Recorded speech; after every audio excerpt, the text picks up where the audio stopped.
Yiraklarga git kaldım. Gece gündüz gözüm yaşlar, yürekke delem saldım. Ey sevgilim, mini taşlar yiraklarga git kaldım. Gece gündüz gözüm yaşlap, yürekke delem saldım.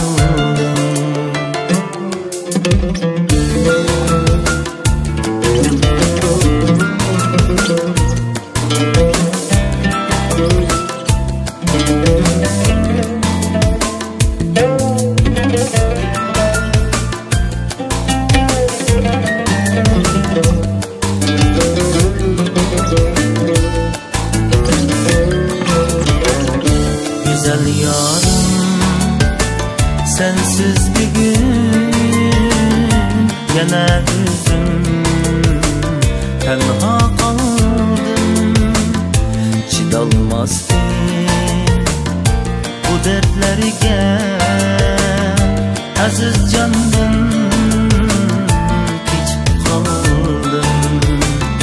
Kilersen yar kaçan hıyalım sen, tamam bu gönlümü sen dilersen. Seni küstüm uzak, Irak sen bek Irak, yenim gabir kilersen.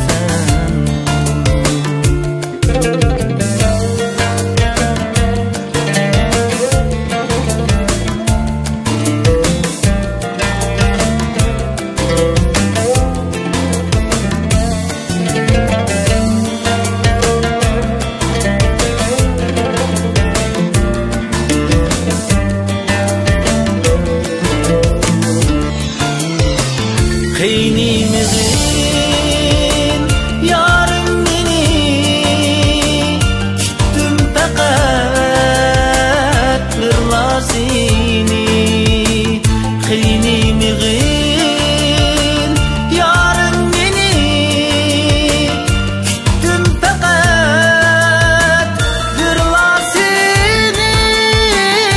Bana bergen veden kıyni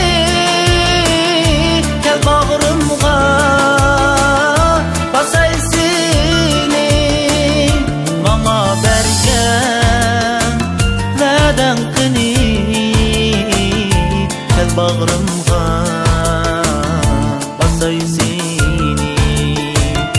Güzel yarım,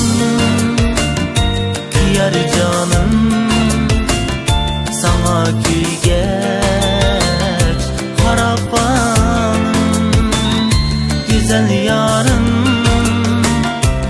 yar canım, sana küygeç harapanım. Sana küygeç